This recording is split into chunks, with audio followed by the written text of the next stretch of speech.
தமிழன் தொலைக்காட்சி சொந்தங்களுக்கு கிறிஸ்டோபர் தாஸின் அன்பு வணக்கங்கள். இன்றைய அரசியல் அரங்கம் நிகழ்ச்சிக்காக நம்முடன் இணைந்திருப்பவர் சமூக நீதி மக்கள் இயக்கத்தின் நிறுவன பொதுச் செயலாளர் திரு வழக்கறிஞர் அம்பேத்கர் தாசன் நம்முடன் இணைந்திருக்கிறார். அவரோடு சமகால அரசியல் நிகழ்வுகள், குறிப்பாக பட்டியலின மக்களின் நீண்ட நெடுங்கால கோரிக்கைகள், இந்த அரசாங்கம் செய்ய தவறியவை, பல்வேறு கோரிக்கைகள், தமிழக அரசியல் களத்தில் பட்டியலின மக்களுக்கான பிரதிநிதித்துவம், அவர்கள் மீதான வன்கொடுமைகள், தாக்குதல்கள் உள்ளிட்ட பல்வேறு விஷயங்கள் நாம் அம்பேத்கர் தாசனிடம் பேசலாம். சார் வணக்கம். சார் வணக்கம். நலமாக இருக்கீங்களா? நலமாக இருக்கேன் சார். ரொம்ப மகிழ்ச்சி உங்களை சந்தித்ததில். நான் தலைப்பில் குறிப்பிட்டது போல பட்டியலின மக்களோட கோரிக்கைகள், நீண்ட நெடுங்கால கோரிக்கைகள் நீண்ட நெடுங்காலமாகவே தொடர்கிறது. ஆனால் முழுமையாக அவர்களுக்கான கல்வி, வேலைவாய்ப்பு உள்ளிட்டவற்றில் உரிய பிரதிநிதித்துவம் அல்லது உரிய இடஒதுக்கீடு அல்லது உரிய பலன்கள் அவர்களுக்கு கிடைத்ததா என்றால் இல்லை என்ற பதில்கள் தான் நம்ம நிச்சயம் இப்போது நம்ம பார்க்குறோம் களத்தில். எப்படி பார்க்குறீங்க? உங்களுடைய கட்சியோட செயல்பாடுகள் குறித்து சொல்லுங்கள். பட்டியலின மக்களுக்கான கோரிக்கைகளும் அது சார்ந்த போராட்டமும் இன்றைக்கு நேற்றைக்கு அல்ல, பாபா சாஹிப் டாக்டர் அம்பேத்கர் காலத்திலிருந்தே இது தொடர்கிறது. இந்தியாவின் பூர்வ குடிகளான பட்டியலின மக்களை அடிமைகளாக, சமத்துவம் அற்றவர்களாக, கல்வி வேலைவாய்ப்பில் பங்கு பெறாதவர்களாக, அடிமை சேவகம் செய்கின்ற முறையை தொடர வேண்டும் என்று சுதந்திர காலத்திற்கு முன்னாலே இருந்து தொடர்கின்ற நிலைதான் இன்றைக்கும் தொடர்கிறது. அதற்காகத்தான் பாபா சாஹிப் டாக்டர் அம்பேத்கர் அவர்கள் தன்னுடைய ஆயுள் காலம் முழுவதும் போராடினார். அதற்காக தன்னை முழுமையாக அர்ப்பணித்து கொண்டதார். அதன் அடிப்படையிலே இயற்றப்பட்டதுதான் இந்திய அரசியல் சட்டம். ஆக சட்ட பாதுகாப்பு இருந்தும் இந்த மக்களுக்கு பாதுகாப்பின்மையோடு கல்வி வேலைவாய்ப்பு மறுக்கப்பட்ட நிலை இன்றைக்கும் தொடர்கிறது. நாங்கள் அதற்கான போராட்டங்களை இன்றைக்கும் முன்னெடுக்கின்ற வகையிலே தான் இந்திய சமூகம் கட்டமைக்கப்பட்டிருக்கிறது. அரசியல் காரணங்களால், ஜாதி மத காரணங்களால் புறக்கணிக்கப்படுகின்ற ஒரு சூழ்நிலை இன்றைக்கும் தொடர்வதை நாம் பார்க்கிறோம். இன்றைக்கும் பாலியல் வன்கொடுமை, தீண்டாமை கொடுமை, ஜாதிய வன்கொடுமைகள் தொடர்வதற்கு காரணம் இந்த மக்கள் இன்னும் கல்வி அறிவில் மேலே வர வேண்டும், வேலை வாய்ப்பில் மேலே வந்தால்தான் சமத்துவத்தை எட்ட முடியும். ஆனால் இன்றைக்கு இருக்கின்ற ஒன்றியத்திலே இருக்கின்ற ஆட்சியாளர்கள் இந்த மக்கள் கல்வி அறிவை பெற்றுவிடக்கூடாது, இவர்கள் கல்வி அறிவு பெற்றால், வேலை வாய்ப்பு பெற்றால், சமத்துவம் பெற்றால் கீழே இருக்கின்ற அடிமை வேலைகளை செய்வதற்கு ஆட்கள் இல்லை என்ற காரணத்தினால் எங்களுக்கு இருக்கின்ற அந்த பிறப்புரிமை என்ற உரிமைகள் மறுக்கப்படுகிறது. இன்றைக்கும் கல்விக்காக போராட வேண்டிய நிலை இருக்கிறது. வேலை வாய்ப்புகள் இன்றைக்கு லட்சக்கணக்கான வேலை வாய்ப்புகள் காலி இடங்களாக இந்த அரசுகள் வைத்து கொண்டிருக்கிற மத்திய மாநில அரசுகள். ஸோ முறையாக இந்திய அரசியல் சட்டம் கொடுக்கின்ற இடஒதுக்கீடு நிரப்பப்பட்டிருக்குமேயானால் நிச்சயமாக இந்த மக்கள் சமத்துவமாக கல்வி பெற்றிருப்பார்கள், வேலை வாய்ப்பு பெற்றிருப்பார்கள், சமத்துவத்தை எப்போதே அடைந்திருக்க முடியும். ஆனால் உண்மையிலே சொல்ல போனால் இந்த அரசுகளுக்கு அக்கறையின்மை காரணமாக பேருக்கு இடஒதுக்கீடு கொடுத்து விட்டோம், அவர்கள் முன்னேறி விடுவார்கள் என்று அவர்களாகவே கற்பனை செய்து கொண்டிருக்கிறார்களே தவிர இந்த மக்கள் இடஒதுக்கீட்டின் அடிப்படையில் எவ்வளவு பேர் முன்னேறி இருக்கிறார்கள், எவ்வளவு சதவீதம் படித்திருக்கிறார்கள், எவ்வளவு சதவீதம் வேலைவாய்ப்பை பெற்றிருக்கிறார்கள் என்ற ஆண்டுதோறும் ஒரு புள்ளி விவரத்தை எடுக்க வேண்டும் என்ற ஒரு எண்ணம் கூட இந்த அரசுகளுக்கு கிடையாது. வேலைவாய்ப்பை பொறுத்தவரை, இடஒதுக்கீட்டை பொறுத்தவரை யார் வேண்டுமானாலும் பயன்படுத்தி கொள்ளலாம் என்ற நிலைதான் தொடர்கிறது. போலி சான்றிதழ் வாங்குபவர்கள் அந்த இடத்தை பூர்த்தி செய்ய முடியும். உங்களுக்கு தானே இடஒதுக்கீடு இருக்கிறது என்று மற்றவர்கள் பொறாமைப்படுகின்ற அளவுக்கு இருக்கின்றதை தவிர உண்மையான அந்த மக்களை சென்றடைய வேண்டும் என்ற நோக்கம் இந்த மத்திய மாநில அரசுகளுக்கு இல்லை என்பதுதான் இந்த நேரத்தில் நான் தமிழன் தொலைக்காட்சி வாயிலாக சுட்டிக்காட்ட கடமைப்பட்டிருக்கிறேன். சுதந்திரம் அடைந்து 70 ஆண்டுகளை கடந்து நம்ம பயணித்து கொண்டிருக்கின்றோம். இப்போதும் இந்த பட்டியலின மக்களுக்கு எதிரான நிலை அல்லது அவர்களுக்கு உரிய பிரதிநிதித்துவம் அல்லது அரசியல் அமைப்பு வழங்கி இருக்கின்ற உரிமைகள், இது யாரும் தர வேண்டியதில்லை, நமக்கான உரிமைகள் என்ற இடம் கூட இன்னும் செயல் வடிவம் பெறவில்லைன்னு சொல்கிறீங்க. இதற்கு அரசுகள் காரணம் அப்படின்னு சொல்கிறீங்க. இந்த சமூகமே இவ்வாறு கட்டமைக்கப்பட்டிருக்கின்றது அப்படின்னு சொல்கிறீங்க. ஆனால் இந்த நிலை தொடர்ந்து கொண்டே இருக்குது. நிறைய இயக்கங்கள், கட்சிகள் இதை முன்வைத்து தான் தங்களுடைய அரசியலை நடத்தி கொண்டு இருப்பதையும் நம்ம பார்க்குறோம். ஆனால் ஒரு சிறு மாற்றத்தை கூட நிகழ்த்தி விட முடியாதா? இல்லை நிகழ்த்த முடியவில்லையா? சிறு மாற்றம் கூட நிகழ்ந்துவிடக்கூடாது என்பதிலே ஜாதியும் மதத்திலும் அக்கறை உள்ளவர்கள் முன்னெடுத்து கொண்டிருக்கிறார். அதிலே குறிப்பாக ஜாதி மதம்தான் இந்த நாட்டை ஆள்கிறது தவிர அரசியல் சட்டம் ஏட்டளவிலே தான் இருக்கிறது. அரசியல் சட்டம் எப்படி சொல்றீங்க? சாதி மதம் தான் நாட்டை ஆள்கிறது என்று? அதாவது அரசியல் தானே ஆள்கிறது, கான்ஸ்டிடியூஷன் தானே, டெமோக்ராட்டிக் கண்ட்ரி. ஜாதி ஒழிக்கப்பட்டு விட்டது சட்டத்தில், ஆனால் ஜாதி நாட்டிலே நிலவுகிறது. சமூகத்தில் ஒழிக்கப்பட்டு விட்டதா என்றால் இல்லை, இல்லை. ஜாதி தான் நாட்டிலே ஆட்சி செய்து கொண்டிருக்கிறது. சட்டத்தின் வாயிலாக ஜாதி ஒழிக்கப்பட்டிருந்தாலும் ஜாதி ஆதிக்கம் இருக்கின்ற வரையில் நீங்கள் கல்வியிலோ வேலை வாய்ப்பிலோ மேலே வர முடியாத அளவுக்கு ஜாதியும் தடுக்கிறது. இங்கே ஜாதியும் மதமும் இரு கண்களாக ஆட்சி. யாரோட பிரச்சனை? சட்டத்தின் மூலமாக ஒழிக்கப்பட்டு விட்டது, சமூகத்தில் ஒழிக்கப்படவில்லை. யார் பிரச்சனை? பாபா சாஹிப் டாக்டர் அம்பேத்கர் ஒன்று சொன்னார், இந்த நான் எழுதிய அரசியல் சட்டம் மக்களுக்கு பயன்படவில்லை என்று சொன்னால் அதை எரிக்கின்ற முதலாக நான் இருப்பேன் என்று சொன்னார். ஏனென்றால் சட்டம் இருக்கிறது ஏட்டளவில், அதை பயன்படுத்துகின்ற இடத்தில் இருக்கிற அதிகாரியை பொறுத்து தான் சட்டம் மக்களுக்கு பயன்படும். ஸோ சட்டத்தை அமுல்படுத்துகின்ற அதிகாரி அந்த சட்டம் மக்களுக்கு சென்று சேர வேண்டும், சட்டத்தின் பலம் மக்களை சென்றடைய வேண்டும் என்ற நோக்கமில்லாத அதிகாரிகளுக்கு இருக்கின்ற வரை சட்டத்தால் என்ன பயன்பெற முடியும்?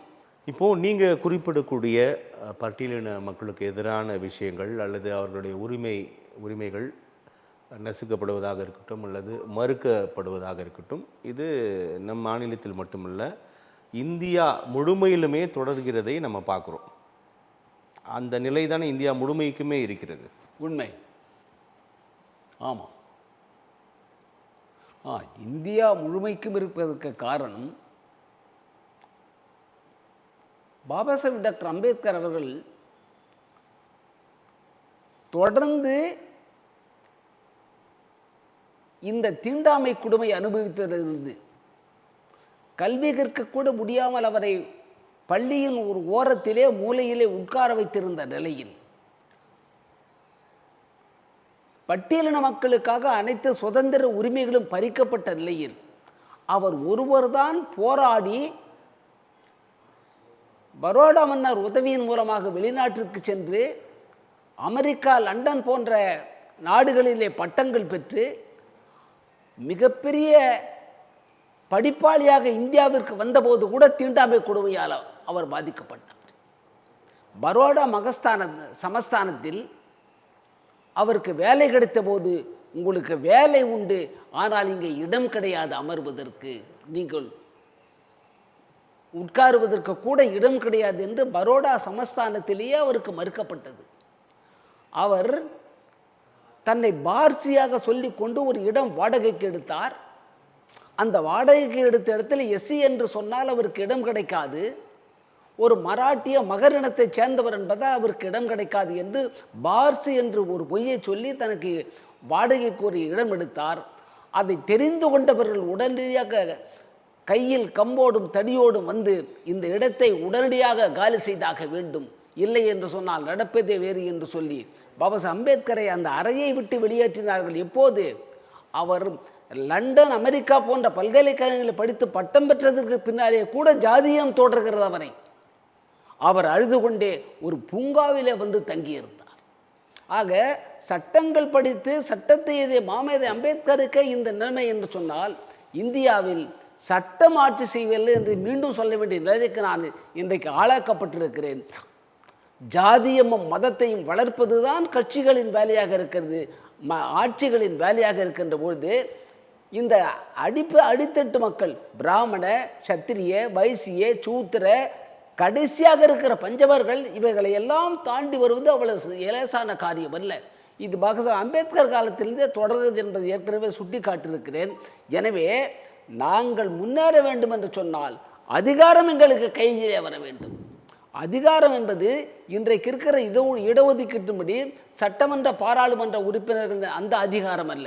இன்றைக்கு இருக்கிற சட்டமன்ற பாராளுமன்ற உறுப்பினர்கள் என்பது கட்சிகளின் காலடியில் அந்த இடஒதுக்கீடு இருப்பதால் அவர்கள் பார்த்து நீதான் எம்எல்ஏ. ரிசர்வ் தொகுதி கூட அவர்கள் தான் நியமிக்கிறார்கள். ரிசர்வ் தொகுதியில் கூட நாங்கள வர முடியாது. இதைத்தான் இந்த இடஒதுக்கீடு வேண்டாம், எங்களுக்கு செப்பரேட் எலெக்டரேட், செப்பரேட் செட்டில்மெண்ட் என்ற டாக்டர் அம்பேத்கர் கேட்டதை எதிர்த்து தான் காந்தி எரவாடா சிறையில் உண்ணாவிரதம் இருந்து இந்த இடஒதுக்கீட்டை எதிர்த்து இன்றைக்கு இருக்கிற அந்த 18% இடஒதுக்கீடு இருக்கிறது, அது கொண்டு வரப்பட்டது.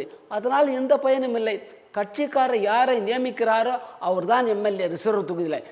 நான் ஒன்று கேட்கிறேன், எந்த கட்சியாவது உங்களுக்கு ரிசர்வேஷன் சீட்டு கிடையாது, ஜெனரல் சீட்டு கொடுக்குற எம்பிக்கு எம்எல்ஏவுக்கு ஜெனரல் சீட்டு கொடுக்குறோம், எஸ்சியை சமமாக கருதுகிறோம். எஸ்சிக்கு ரிசர்வேஷன் மட்டும்தான் இல்லாமல் இன்றைக்கு அதாவது எஸ்சி மக்களுக்கு அவர்கள் கை காட்டுகிற இடத்துல தான் இருக்க முடியும் என்ற சூழ்நிலை இருக்கிறது சார். ரிசர்வேஷன் இல்லைன்னா இந்த எம்பி எம்எல்ஏ கூட வர முடியும். இதாவது கிடைச்சிதா என்ற நிலைமையில் தான் அதை ஆக்கிரமிக்குதா இன்றைக்கு கட்சிகளில் எஸ்சிகள் இருக்கிறார்களே தவிர நமக்கு ஒரு ஜெனரல் சீட்டு கொடுப்பாங்க, ஜெனரல் சீட்டில் எம்எல்ஏ ஆயிடலாம், ஜெனரல் சீட்டில் எம்பி ஆயிடலாம் அப்படின்ற எண்ணம் எங்களுக்கு கிடையாது, கொடுக்கவும் மாட்டாங்க. அதாவது இடஒதுக்கீட்டு நிரப்புவதற்கு எஸ்சிகள் தேவை. அந்த நிலைதான் இந்தியா முழுவதும் இருக்கிறது. எல்லா கட்சிகளும் கடைபிடிக்கின்றன. ஆக எல்லா கட்சிகளும் சாதியத்தில் குறிக்கோளாக இருக்கிறார்கள், சாதி அடிப்படையில் இயங்குவதற்கு தயாராக இருக்கிறார்கள். சாதியை மறுத்து சாதியை விடுத்து அனைவரும் சமம் என்ற நிலையை எந்த கட்சிகளும் நடந்து கொண்டிருக்கவில்லை, நடக்கவில்லை. தற்போதைய இடஒதுக்கீடு பட்டியலின மக்களுக்கு எந்தவித பலனையும் தரல அப்படின்னு சொல்ல வரீங்களா? ஒரு கண் துடைப்புக்காக பட்டியலின மக்களுக்கு இடஒதுக்கீடு கூட இவங்க பார்த்து கொடுக்கல. தனி தொகுதியில் போட்டி எந்த விஷயத்தை நான் புரிஞ்சுக்கிறேன். ஆனால் கல்வியில் அது ஒரு பெரும் பயனை தரவில்லையா இடஒதுக்கீடு? கல்வியில் ஒரு தலைமுறை உதாரணத்துக்கு உங்களுக்கு ஒன்று சொல்ல வேண்டும் என்றால், பாரத பிரதமராக இருந்த இந்திரா காந்தி அம்மையார் அவர்கள் பிரதமராக இருக்கின்ற பொழுது கல்வி வேலைவாய்ப்புகளில் எஸ்சி எஸ்டிகளின் முன்னேற்றம் எவ்வளவு என்பதை பார்க்கின்ற பொழுது கூட்டுறவு சங்கத்திலும் வங்கிகளிலும், அப்பெல்லாம் பிரைவேட் ஆச்சு பேங்க்குங்க, இந்த வங்கிகளிலும் ஒரு எஸ்சி எஸ்டி கூட 1% கூட இல்லை. ஏன் என்று கேட்டதுக்கு அன்றைக்கு இருந்த ஃபைனான்ஸ் செக்ரட்டரி சொன்னார், எஸ்சி எஸ்டியில் தகுதியாக இருந்த அவர் கிடைக்கல. அப்படி இந்திரா காந்தி கிட்ட சொன்னப்போ அந்த அம்மா சொன்னாங்களாம், no, you must appoint them and train them. அவங்களுக்கு அப்பாயின்ட் பண்ணி ட்ரெயினிங் கொடுங்க, நீங்கள் ஆலய கடைகள் எப்படி சொல்லலாம் என்று சொன்னதற்கு பின்னாலே தான் அன்றைக்கு 1969 19 வங்கிகள் தேசியமயமாக்கப்பட்டு அதன் அடிப்படையில் தான் இந்திரா காந்தியினுடைய தனிப்பட்ட ஆணைக்கு பின்னால்தான் ஸ்பெஷல் டிரைவ் என்று சொல்லக்கூடிய அந்த திட்டத்தின் அடிப்படையில் எஸ்சிக்கு மட்டும் ஸ்பெஷல் டிரைவ் வச்சு பலாயிரக்கணக்கான பேர் வங்கிகளில் நுழைந்தார்கள். ஒரு தலைமுறை வங்கிகளில் இருந்ததன் காரணமாக சொந்த வீடு இன்றைக்கு அவர்கள் படித்தவர்களாக வேலை பெற்றவர்களாக அவருடைய அடுத்த ஜெனரேஷன் படிக்க வைக்கக்கூடிய சூழ்நிலை ஓரளவுக்கு நாட்டில் வளர்ச்சியை கண்ட இன்றைக்கு இருக்கிற பிஜேபி ஆர்எஸ்எஸ் தாங்கிக் கொள்ள முடியாமல், ஆக படிப்பதை தடுப்பது, வேலைவாய்ப்பில் முன்னேறக்கூடாது, குலக்கல்வி ஒரு திட்டம் இந்திரா என்கிற- காந்தியால் இதை செயல்படுத்தி குலக்கல்வி திட்டம் செயல்படுத்தி இருக்க முடியுது இல்லையா? அப்போ இந்திரா காந்தி போன்ற தலைவர்கள் எல்லாமே மிக முக்கியமான ஒரு காரணம். அதை தான் சொன்னேன். சட்டம் இருக்கிறது, சட்டத்தை அமல்படுத்துகின்ற அதிகாரிகள் தேவை, ஆட்சியாளர்கள் தேவை என்பது அதுதான் சுட்டி அந்த இல்லாமை மிக முக்கியமான ஒரு விஷயம் தான். இந்திரா காந்தி போன்ற மற்ற தலைவர்கள் இதை அணுகவில்லை. அணுகவில்லை.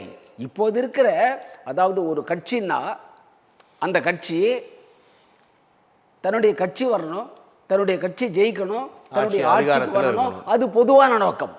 ஆனால் பிஜேபி என்பது அடிப்படையிலேயே மனு தர்மத்தை கடைபிடிக்கின்ற, சமத்துவத்தை மறுக்கின்ற, பிறப்பால் உயர்வு தாழ்வு கற்பிக்கின்ற ஒரு கட்சியாக பிஜேபி இன்றைக்கு நாட்டை ஆண்டு கொண்டிருப்பதால் இங்கே சமத்துவத்துக்கு வாய்ப்பில்லை. அடித்தட்டு மக்கள் மேலே வருவதற்கு வாய்ப்பில்லை, அதை அவர் விரும்பவும் இல்லை. அதனால் தான் வட மாநிலங்களே ஏழைகள் ஏழைகளாகவே வன்முறைக்கு ஆளாக ஏழைகள் அதே அடித்தட்டு மக்களால் தான் 3வது முறையாக அவர்களுக்கு வெற்றி வாய்ப்பை வழங்கி இருக்கிறார்கள் அப்படின்னு ஒரு பார்வை முன்வைக்கப்படுது. அதற்கு காரணம் அந்த மக்களுக்கு இன்னும் படிப்பறிவே கிடையாது, வறுமை கோட்டுக்கு கீழே இருக்கிறார்கள். நான் ஒன்று சொல்ல வேண்டுமென்றால், வட இந்தியாவில் இருக்கிற பீகார், உத்தரப்பிரதேசம் போன்ற மாநிலங்களில் ஒரு நாள் கூலி 100 ரூபாய் கூட இல்லாத அளவுக்கு தமிழ்நாட்டை தேடி வருகிறார். தமிழ்நாட்டில் அவர்களுக்கு சொர்க்கமாக இருக்கிறது, வேலைவாய்ப்பு தருகின்ற பூமியாக இருக்கிறது. ஒரு அதிகாரி எனக்கு சொன்னார், ஒரு அதிகாரி, உத்தரப்பிரதேசம் பீகாரை விட தமிழ்நாடு 50 ஆண்டுகள் முன்னே இருக்கிறது. உத்தரப்பிரதேசம் பீகாருக்கு அமெரிக்கா எது என்று சொன்னால் தமிழகம் என்று சொன்னதை நான் காதால் கேட்டிருக்கிறேன். அந்த அளவுக்கு தமிழகம் இங்கே தந்தை பெரியார், பாபா சாஹிப் அம்பேத்கர் அவர்கள் எழுதிய அரசியல் சட்டம், தந்தை பெரியாருடைய குரலும் சேர்ந்து இந்த மக்கள் ஓரளவுக்கு பகுத்தறிவு பெற்றவர்களாக வளர்ந்து வாழ்ந்து நிற்க முடிகிறது. அங்கே இன்னும் மூடநம்பிக்கையாளர்களாக அறிவு மக்களை ஏழ்மை நிலையில் வைத்திருக்கின்ற ஒரு கூடாரமாக மக்கள் இன்னும் வாழ்வாதாரத்தை நோக்கி பயணப்படாத மக்களாக வைத்து கொண்டிருக்கிறார்கள். அதற்கு பக்தியும் ஒரு காரணம். அந்த காரணங்களால் பிஜேபி இந்துத்துவாவாக, இந்து மதத்தை ஆதரிக்கின்ற ஒரு மக்கள் கூட்டமாக அங்கே இருக்கிறதே தவிர, தான் அறிவு பெற்று, கல்வி பெற்று, வேலை வாய்ப்பு பெற்று அறிவாளியாக திகழ வேண்டும் என்ற எண்ணம் இருந்தால் பிஜேபி நாட்டை ஆள முடியாது. தமிழகத்தில் இந்த நிலை மாறி இருக்குன்னு சொல்றீங்களா? சமீபத்தில் வேங்கை வயல் விவகாரம், இன்னமும் இந்த நிலை மாறவில்லை என்பது தானே மெய்பிக்கிறது. உண்மை. வேங்கவயல், நாங்குநேரி, தூத்துக்குடி போன்ற இடங்களில் இன்றைக்கும் தமிழகத்திலேயே வன்முறை நடக்கிறது, தீண்டாமை இருக்கிறது, வன்கொடுமைகள் அரங்கேறுகிறது, சாதிய மோதல்கள் அரங்கேற்றப்படுகிறது. இதற்கெல்லாம் அரசியல் அதிகாரிகளும் அரசியல் கட்சிகளிலே மாவட்டந்தோறும் இருக்கின்ற அந்த ஜாதிய ஆதிக்கவாதிகள், ஜாதி வெறியாளர்கள் என்னதான் கட்சியில் தான், என்னதான் பெரியாரை ஏற்றுக்கிட்டாலும், என்னதான் அண்ணாவை ஏற்றுக்கிட்டாலும், என்னதான் திராவிட கொள்கையை ஏற்றுக்கிட்டாலும் ஜாதி மனசை விட்டு போக மாட்டேங்குது. அந்த ஜாதி கட்சி திராவிடம் பெரியார் அண்ணா பேசினால் கூட மனசில் இன்னும் ஜாதி இருக்கு சார். என்ன செய்யறது? அது தமிழக சட்டசபையில் 44 சட்டமன்ற உறுப்பினர்கள் பட்டியலினத்தை சேர்ந்தவர்களாக இருக்கிறார்கள். சரியான ஒரு கேள்வி. இந்த 44 பட்டியலின இருக்கிறாங்கல்ல, அவங்க கட்சியை மீறி பேச முடியாது. கட்சியை மீறி ஜாதிக்கு ஏன் வன்கொடுமை நடக்குது, ஏன் நாங்குநேரில் வெட்டினைக்கா, ஏன் வேங்கவயல்னு இருக்கிறது கேட்டாங்க, கட்சியிலே இருக்க முடியாது, சீட்டே கிடைக்காது, அடுத்த சீட்டே கிடைக்காது, அடுத்ததுலாம் சீட்டுக்கான கட்சியில் இருக்கணும் அப்படின்றதுக்காக அவங்க கட்சியை எதிர்த்து பேச முடியாது. சட்டமன்றத்தில் போனால் கட்சி கொறடா, சட்டமன்றத்தில் கட்சி கொறடா அனுமதியோடு தான் பேச முடியும். மாவட்டங்களுக்கு போனால் மாவட்ட செயலாளர் அங்கே தடையாக இருக்கும், மாவட்ட செயலாளர் மீதி பேர் தான் கட்சியில் இருக்க முடியாது. ஸோ அங்கேயும் கட்சி கட்டுப்பாடு பெயரளவுக்குத்தான் ரிசர்வ் தொகுதி எம்எல்ஏக்கள் எம்பிக்கள் இருக்கிறார்கள், வாய் திறக்க முடியாது, வாயற்ற ஜீவன்கள் கூட சொல்லலாம். தமிழகத்தின் நிலை குறித்து நான் சொன்னேன், சட்டமன்ற உறுப்பினர்களையும் நான் சுட்டி காட்டுகிறேன், அவர்களும் பேச முடியாது. பிறகு யார் தான் பேசி எப்படி தான் மாற்றத்தை உருவாக்க போகிறோம்? இந்தியா முழுமைக்குமான உங்கள் கருத்துகள் நான் பேசுனீங்க. இந்திரா காந்திக்கு அப்புறமா ஒரு தலைமை இல்லைன்னு நீங்கள் சொன்னீங்க, மிகச்சரி. அப்படியே நம்ம தமிழக களத்தில் வரும்போது தமிழகத்திலும் தலைவர்களே இல்லாமல் போய்விட்டார்களா? அதாவது இன்றைக்கும் அம்பேத்கரிய அமைப்புகள் குரல் கொடுத்து கொண்டுதான் இருக்கின்ற வேங்கவயலுக்காக ஆர்ப்பாட்டம் நடத்தினோம். அரியலூர் அனிதா நீட் தேர்வில் படுகொலை விஷம் குடித்தார் என்பதற்காக நாங்கள் அரசை எதிர்த்து நீதி கேட்டு நீட் தேர்வு வேண்டாம் என்று குரல் கொடுத்திருக்கிறோம். ஆக அம்பேத்கரிய அமைப்புகள் அம்பேத்கரை உள்வாங்கியவர்கள் இன்றைக்கு குரல் கொடுத்து கொண்டுதான் இருக்கிறார்கள். அது வெளியே வர மறுக்கிறது என்று சொன்னால் இன்றைக்கு இருக்கிற ஊடகங்கள் இருக்கிறதே, ஊடகங்கள் பத்திரிகை செய்திகள் இவைகளெல்லாம் அரசு சார்பாக நிற்கின்றது, அரசாங்கத்துக்காக நிற்கிறது. அதாவது உண்மை என்ன என்பதை வெளியே சொல்ல மறுக்கிறது. இன்றைக்கு ஏதோ ஓரளவுக்கு அங்கங்கே வன்முறை நடக்கிறத சொன்னாதான் செய்தி, அந்த ரேட்டு கூடுதலுக்காக சொல்கிறாங்களே தவிர உண்மைக்காக அந்த இடத்துக்கு பரிகாரம் தேடுறதுக்காக செய்திகள் வருவதில்லை. அதனால் இந்த மக்கள் தான் போராடியாக வேண்டும், நாங்கள் தான் போராடியாக வேண்டும். இதை போராடியதுக்கு வழிகாட்டியவர் டாக்டர் அம்பேத்கர் அவர்கள் அரசியலுக்கு முக்கியத்துவம் கொடுக்கவில்லை, மாறாக தான் சார்ந்திருக்கின்ற சமூகத்திற்கு மட்டுமல்லாமல் ஒட்டுமொத்த இந்தியாவிற்காகவும் எல்லாவற்றுக்கும் குரல் கொடுத்த தேசிய தலைவர் பாபா சாஹிப் டாக்டர் அம்பேத்கர் அவர்கள் போராடியதன் அடிப்படையில் தான் இந்தியா முழுதும் ஒரு விழிப்புணர்ச்சி உருவாக்கியிருக்கிறது என்பது நான் இந்த நேரத்தில் தமிழன் தொலைக்காட்சி வாயிலாக சுட்டி காட்டுகிறேன். அதை போன்று அம்பேத்கர் பெயரை உள்வாங்கிய அம்பேத்கரிஸ்டுகள் அனைவரும் ஒன்று சேர்ந்து ஆங்காங்கே குரல் கொடுத்து தான் இந்த மக்களுக்கு விழிப்புணர்வை ஏற்படுத்த வேண்டும். விழிப்புணர்வு இல்லாமல் அரசியல் கட்சிகளிலே இன்னும் தன்னை ஐக்கியமாக்கி கொண்டிருப்பவர்களால் இந்த மக்களுக்கு ஏதும் செய்துவிட முடியாது. நாங்கள் தான் போராடியாக வேண்டும். அந்த போராட்டம் வலுத்து கொண்டு தான் இருக்கிறது, அம்பேத்கரியம் எழுகிறது, அம்பேத்கருடைய விழிப்புணர்வு இன்றைக்கு நாடெங்கும் உருவாகி இருக்கிறது. அதன் அடிப்படையில் எங்கு போனாலும் இந்த உலகத்திலே அதிகமாக ஒருவருக்கு சிலை இருக்கிறது என்று சொன்னால் பாபா சாஹிப் டாக்டர் அம்பேத்கர் அவர்களுக்குத்தான். அந்த அடிப்படையிலே வட இந்தியாவிலே கூட கட்சியிலே, அதாவது தன்னை ஒரு நிலைநிறுத்தி கொள்ள வேண்டும் என்பதற்காக அவர்கள் பிஜேபி, ஆர்எஸ்எஸ், காங்கிரஸ் போன்ற அமைப்புகளில் இருந்தால் கூட அம்பேத்கரையும் அவர்களை விட்டு விலகவில்லை. அவர்களுடைய ஆழ் மனதிலே இதயத்திலே பாபா சாஹிப் அம்பேத்கர் குடியிருக்கிறார். அந்த உணர்வு என்றைக்கு இருந்தாலும் ஒரு நாளைக்கு மேலோங்கும். நிச்சயமாக இந்த மக்கள், பெரும்பான்மையான இந்த மக்கள் ஆட்சி அதிகாரத்திற்கு வருவார்கள். இந்த நாட்டில் 30க்கும் மேற்பட்ட சதவீதம் பட்டியலின மக்கள் இருக்கிறார்கள். அவர்களுக்கும் ஒரு நாள் காலம் வரும். ஆனால் அதுவரை போராடித்தான் ஆக வேண்டும். போராடித்தான் பெற்றோம். பாபா சாஹிப் போராடித்தான் பெற்றார். தந்தை பெரியார் கூட தன்னுடைய வாழ்நாள் முழுவதும் போராடினார். அந்த போராட்டம் தான் இன்றைக்கு இருக்கிறதே தவிர மற்ற அதிகாரம் என்பது வரும் போகும். ஸோ போராட்டம் தான் வெல்லும். அந்த போராட்டத்தை நாங்கள் செய்வோம். நீங்கள் அதிகாரம் போராட்டம் குறித்து பேசியிருந்தீங்க. அதிகாரம் மிக வலிமையானது, அதை அடைந்து விட்டால் அனைத்தும் எளிமையானது அப்படின்னு புரட்சியாளரோட கூற்று. ஆனால் அதிகாரத்திற்கு நாம் வருவது என்பது அது ரொம்ப லாங் ப்ராசஸ். அதிகாரத்திற்கு வந்து தான் இந்த மக்களுக்கு நம்ம செய்ய முடியும் என்பது வந்து ரொம்ப ரொம்ப அது ஒரு தொலைதூர பயணமாக தான் இருக்குன்னு நினைக்கிறீங்களா? ஆமாம், இது வந்து பாபா சாஹிப் டாக்டர் அம்பேத்கர் அவர்கள் அதிகாரம் உங்களுக்கு கைக்கு வர வேண்டும் என்றால் நீங்கள் முதலில் ஒன்று சேர வேண்டும். அதற்காகத்தான் அவர் இந்த மக்களுக்கு சொன்ன ஸ்லோகம், ஒன்று சேர் கற்பி புரட்சி செய், எஜுகேட் அஜிடேட் ஆர்கனைஸ். கற்பி, ஒன்று சேர், புரட்சி செய், ஒன்று சேர் அவர் சொன்னார். ஆனால் இது மட்டும் போதாது. இதை செய்தால் கூட உங்களால் ஒற்றுமையை வரவைக்க இயலாது என்று கருதிதான் பாபா சாஹிப் டாக்டர் அம்பேத்கர் அவர் 1956 அக்டோபர் 14 ஒரு முடிவெடுத்தார். இவர்கள் திருந்தவும் மாட்டார்கள், இவர்களை திருத்துவது நம் வேலையும் அல்ல, இவர்களிடம் நீங்கள் கெஞ்சி கொண்டிருக்க வேண்டாம், வாருங்கள் விடுதலையாவோம் என்று பாபா சாஹிப் அம்பேத்கர் ஒரு முடிவெடுத்து பௌத்தத்திற்கு அழைத்து சென்றார். பௌத்தத்தின் மூலமாக, பண்பாட்டு அடிப்படையில் கலாச்சாரத்தின் மூலமாக ஒன்றிணைவது சுலபம். பிறகு நீங்கள் ஒன்றுபட்டால் ஆட்சி அதிகாரம் தானே உங்களுடைய கைக்கு வரும். அது மட்டுமல்லாமல் உங்களுக்கு ஒரு பெரிய பாதுகாப்பு இருந்தால், அண்டை நாடுகளிலே இருக்கின்ற நீங்கள் பௌத்தர்களானால் அண்டை நாடுகள், இலங்கை, சைனா போன்ற நாடுகள் உங்களுக்கு பாதுகாப்பு இருக்கும். ஸோ பாதுகாப்பும் கிடைக்கும், அதிகாரமும் கிடைக்கும் என்றால் கலாச்சாரத்தில் ஒன்றிணைய வேண்டும் என்ற ஒரு யுக்தியை பாபா சாஹிப் அம்பேத்கர் அவர்கள் கண்டுபிடித்து 1956 6 லட்சம் மக்களோடு நாக்பூரிலே, மராட்டிய மாநில நாக்பூரிலே பௌத்தம் ஏற்றார். ஆக அந்த அடிப்படையில் இன்றைக்கு மக்கள் ஒன்று சேருவது என்பது இயலாத காரியம். ஏன் என்று சொன்னால் இந்த நாட்டில் இருக்கிற கட்சிகள் பிரித்தாலும் சூழ்ச்சியை கடைபிடிக்கிறார்கள். ஒரு கட்சியை உடைக்கிறதுக்கு என்ன வழின்னு பார்க்குறான். அப்படி இருக்கும்போது தனிப்பட்ட மக்கள் அங்கங்கே வாழ்கின்ற மக்களை ஒன்று சேர்ப்பது என்பது அது அவ்வளோ ஈஸியான காரியம் அல்ல. அவர்களை பிளவுபடுத்துகிறார்கள். ஒரு கட்சியை கூட உடைக்கிறன்னா நீ ஏன் அவர் கூட இருக்கிற, நீயே ஒரு கட்சி ஆரம்பிக்கலாமே அப்படி என்று தன்னோடு இணைத்து உடைப்பது தான் அரசியல் கட்சிகளுடைய வேலையாக இருக்கும்போது இந்த மக்கள் எப்படி ஒன்று சேர முடியும்? அதனால் நீங்கள் பௌத்தத்திற்கு வாருங்கள்.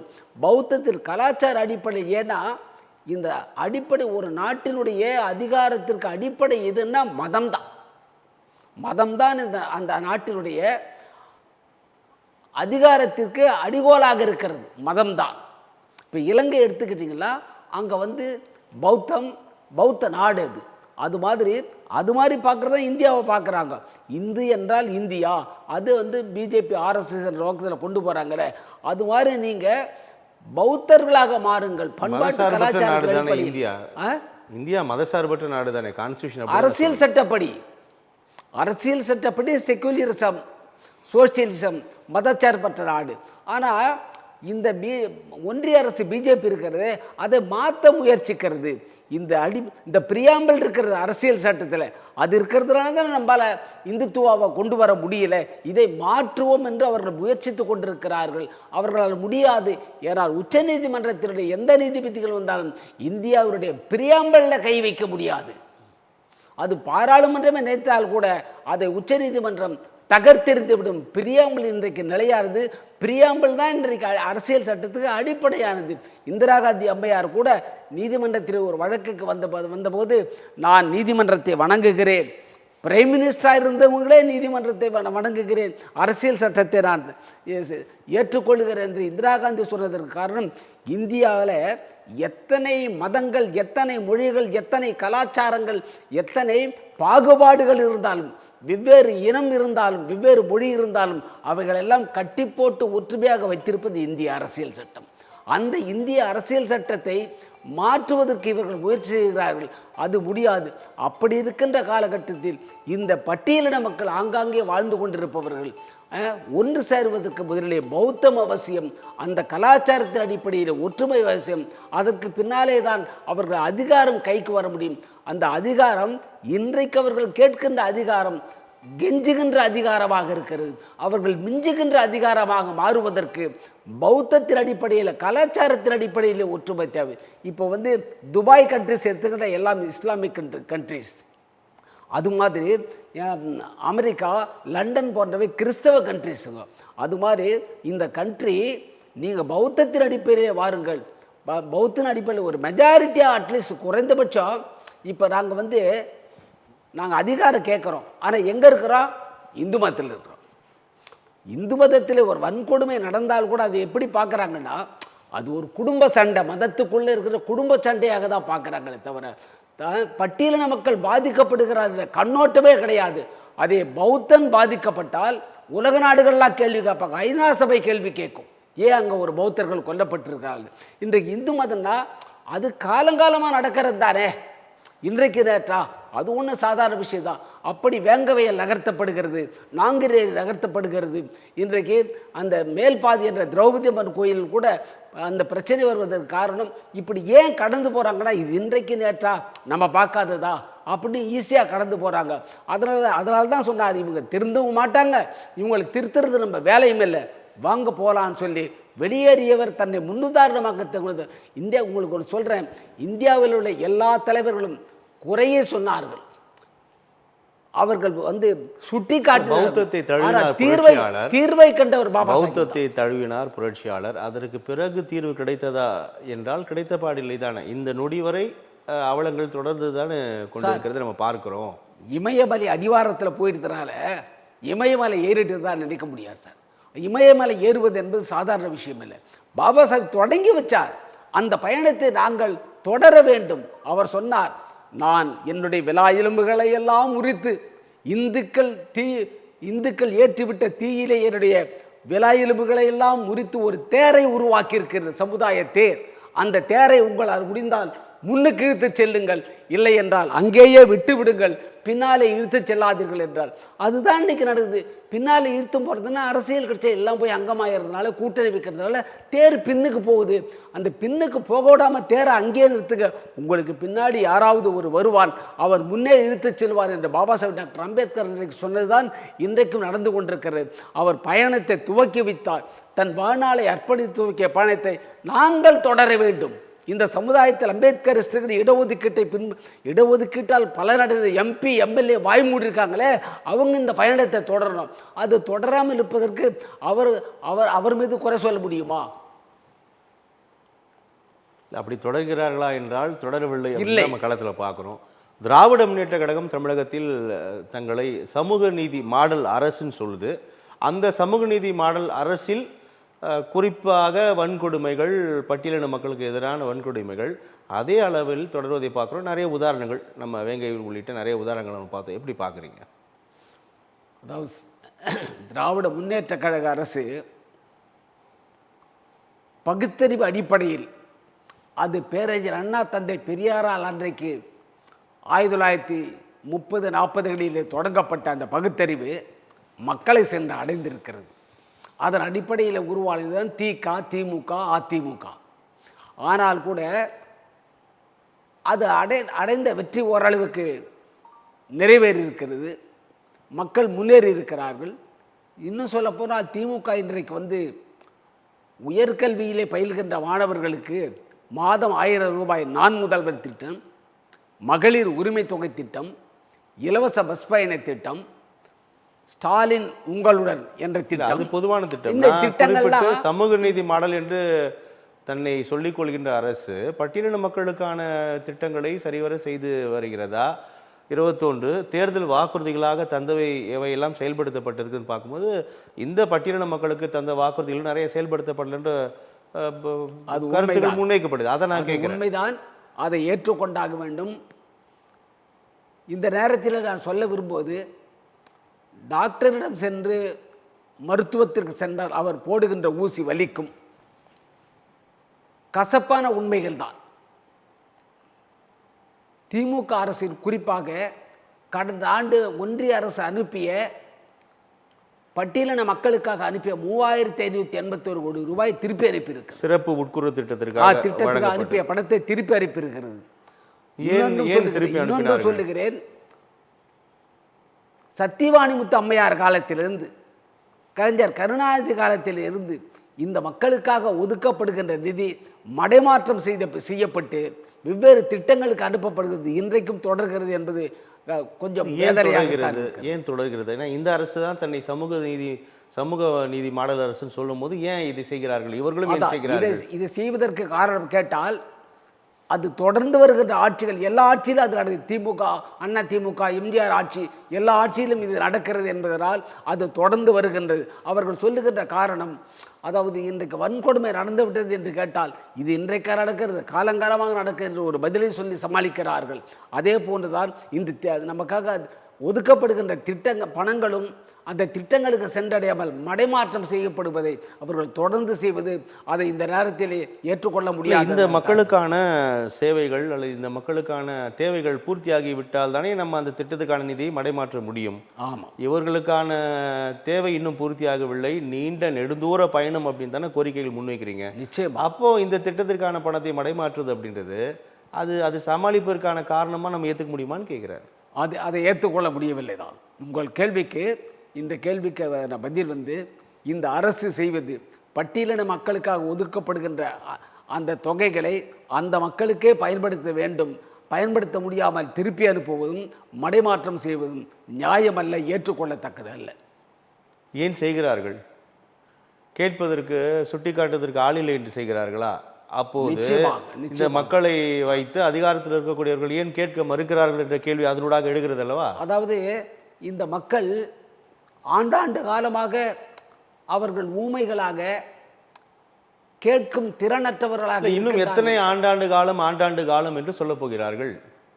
அதாவது கேட்கும் திறன் வருகின்ற வரை அவர்கள் இப்படி செய்து கொண்டிருப்பார்கள். யார் கேட்க போகிறார்கள்? இந்த மக்கள் தான் கேட்க வேண்டும். இந்த மக்களுக்காக தன்னை தலைவன் என்று சொல்லிக் கொள்ளுபவர்கள் கேட்க வேண்டும். கேட்கிறார்களா? அவர்கள் கேட்கவில்லை என்பதுதான்.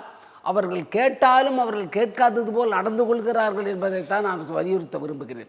அவர்களும் கேட்கிறார்கள் தான், இல்லை என்று சொல்ல முடியாது.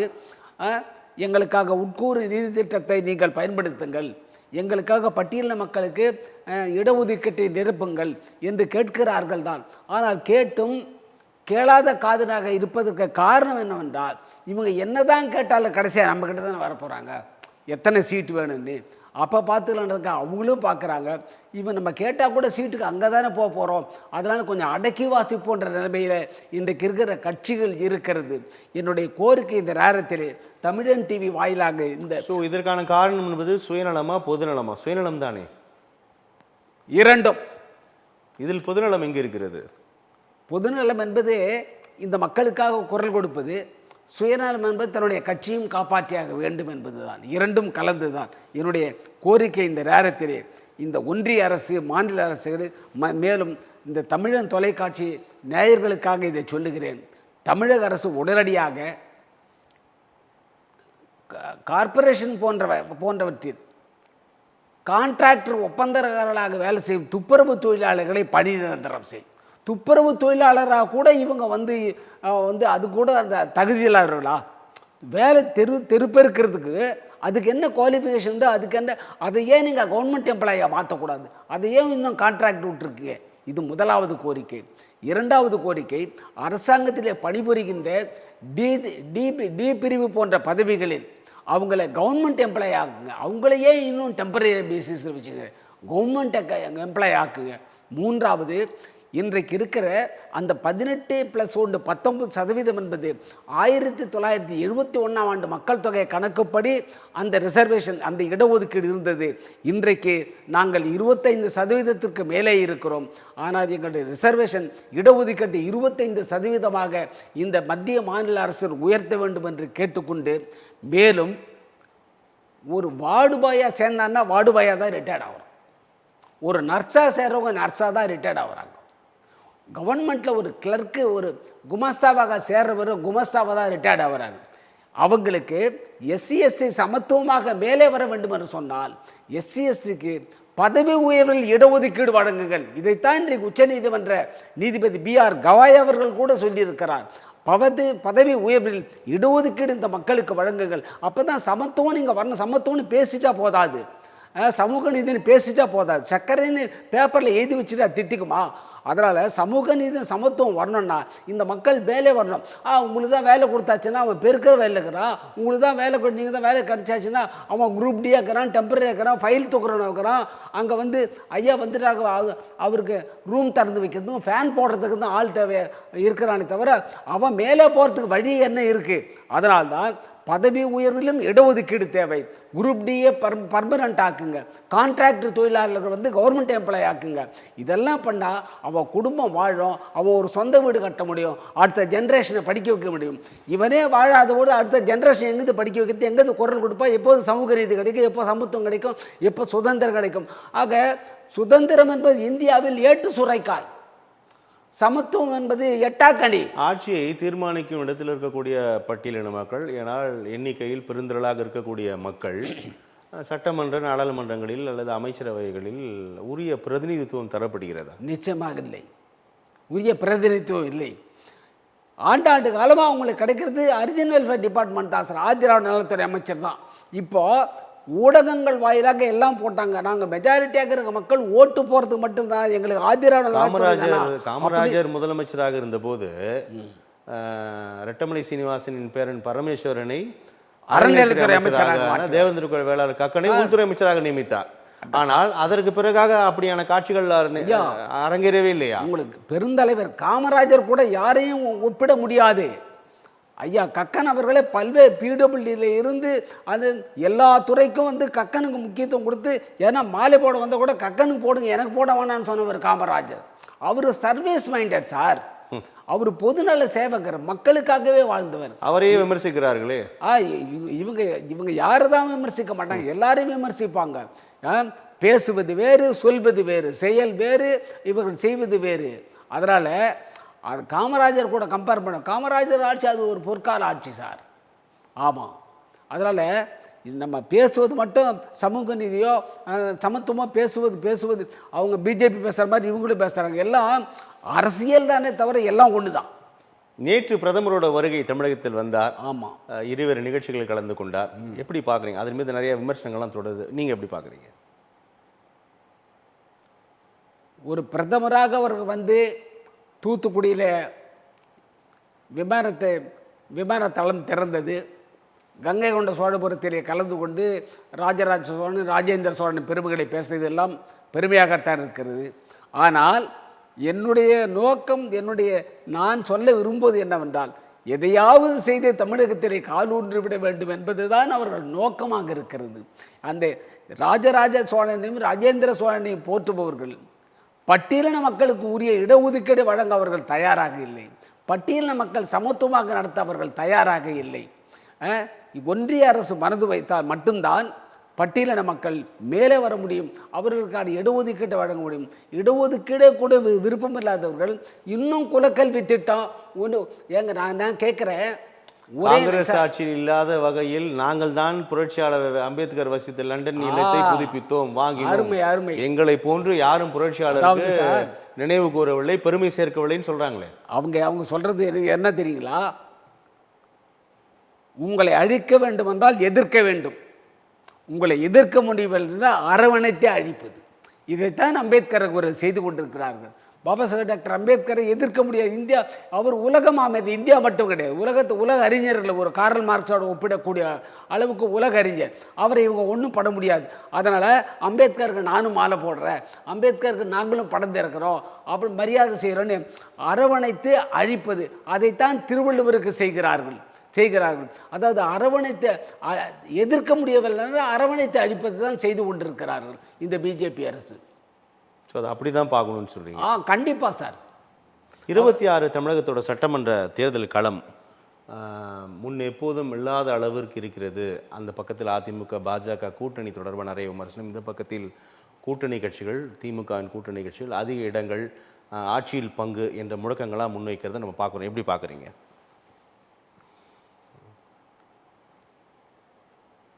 எந்த கட்சியாக இருந்தாலும், அது திமுகவாக இருந்தாலும் அதிமுகவாக இருந்தாலும், ஆட்சியில் பங்கு கொடுக்க விருப்பம் இல்லைன்னா ஏங்க கூட்டணி வைக்கிறீங்க? கூட்டணி வச்சு அவன் தயவால ஜெயிச்சு நீங்கள் ஆட்சிக்கு போகணும். ஆட்சிக்கு போனவுடனே உங்கள்ட்ட ஆட்சியா? அப்போ அவங்களுக்கு பங்கு கொடுக்கணும்னா தனித்தனி இருக்க ஏன் கூட்டணி? அதனால் பங்கு கொடுப்பது தான் நியாயம். எல்லா மக்களுடைய பிரதிநிதிகளும் ஆட்சி ஆளட்டுமே, மினிஸ்டராக இருக்கட்டுமே. அதனால் ஆட்சியிலே பங்கு என்பது எந்த கட்சி ஆட்சிக்கு வந்தாலும் அது முக்கியம். கூட்டணிக்கு தலைமை இருக்கும் கட்சிகள் இதை பொருட்படுத்துவதே இல்லையே. ஆமாம், அதாவது பொருட்படுத்துவதே இல்லை. ஏன்னு சரியாக சொல்லணும்னா எங்களுக்கு சீட்டு கொடுத்தாலே போதுங்க, அதிலே திருப்தியாக வரவங்க இருக்காங்க. இப்போ திருமாவளவன் போன்றவர்கள் அந்த எண்ணம் இருக்குது, எங்களுக்கு ஆட்சியிலும் பங்கு வேண்டும் என்ற எண்ணம் இருக்குது, எண்ணம் வந்திருக்குது, அது பாராட்டுகிறேன் இந்த நேரத்திலே. அதனால் திமுக வந்தாலும் அதிமுக வந்தாலும் கூட்டணி ஆட்சி என்பது உறுதி செய்யப்பட வேண்டும். அதாவது ஒற்றை மனிதராக ஒற்றை ஆட்சி என்பது அது சர்வாதிகாரத்துக்கு வழிவகுத்து செல்லுகிறது. அதனால் நான் கூட்டணி ஆட்சி ஏற்றுக்கொள்வோம். அதிமுக பிஜேபி என்பது ஒரு பொருந்தா கூட்டணி. திமுக என்பது கம்யூனிஸ்டுகள், விசிக, காங்கிரஸ் போன்றது ஒரு நல்ல கொள்கை சார்ந்த கூட்டணி தான். அவர்கள் கூட்டணி ஆட்சி வைத்தால் அதை வரவேற்போம். இல்லை, அவர்களும் கொள்கை வேறு கூட்டணி வேறு என்று தான் அதிமுக சொல்கிறார்கள். கூட்டணி என்பது தேர்தலுக்கானது மட்டும்தான், எங்களுடைய கொள்கை நாங்கள் இருக்கிறோம், அவர்களின் கொள்கைகளில் அவர்கள் இருக்கிறார்கள் அப்படின்றத அவங்க சொல்கிறாங்க. அதை ஏற்க மாட்டிங்களா? அதாவது சந்தர்ப்பவாதம் சார், அது முழுக்க சந்தர்ப்பவாதம். அதாவது திமுகவை தோற்கடிக்கணும்னா வேறு வழி இல்லாமல் சொல்கிற ஒரு சந்தர்ப்பவாதம். இவங்களுக்கு அவங்களுக்கும் கொள்கை வேறு அப்படின்னு சொன்னால், அப்போ போன எம்பி எலெக்ஷன் அப்போ கூட்டணி வேண்டான்ட்டு போனாங்களே அதிமுக. இப்போ எப்படியாவது திமுகவை டவுன் பண்ணுறதுக்காக உங்களோட கூட்டணி வைக்கிறது முழுக்க சந்தர்ப்பவாதம். தாவேகா விஜய் இப்போ தான் வந்திருக்காரு, வரும்போதே ஆனால் ஒன்று நல்லது சொல்லியிருக்கார் சார், கூட்டணி ஆட்சின்னு. அது ஒரு வரவேற்க வேண்டிய விஷயந்தான். அதாவது நான் பெரிய நடிகர், விளம்பரமான நடிகர், நான் வந்த முதல்வராவேன் அப்படின்ற கனவோடு வந்தால் கூட அவர்கிட்ட இப்போது பணம் தேவைன்ற அவசியம் இல்லை, புகழ் தேவைன்ற அவசியம் இல்லை. தமிழகத்தை ஒரு மாற்றம் கொண்டு வருவோம் என்று நினைத்தார்னா அதை வரவேற்கிறோம். ஆனால் எடுத்தெடுப்பில் அவர்கிட்ட யார் கூட்டணி போவாங்க, அவர் ஆட்சிக்கு வர முடியுமான்றதெல்லாம் வேறு விஷயம். அவர் வந்தால் மாற்றத்தை கொண்டு தமிழகத்தில் திமுக விட்ட வர வழியே இல்லையா? எத்தனை ஆண்டு காலம் இவர்களே தான் ஆண்டுகிட்டு இருப்பாங்க. ஏன் ஒரு புதிய மனிதர் வரட்டுமே, யாராக இருந்தால் என்ன, வந்த பிறகு அவருடைய நடைமுறையை பார்ப்போமே. அதனால் அவருடைய அரசியல் வருகையை வரவேற்போம். நல்லது சார், உங்களுடைய வருகைக்கும் கருத்து பகிர்வுக்கும் மிக்க நன்றி. ரொம்ப மகிழ்ச்சி, ரொம்ப நன்றி. தமிழன் தொலைக்காட்சி நேயர்களுக்கு மனமார்ந்த நன்றியை தெரிவித்துக் கொள்கிறேன்.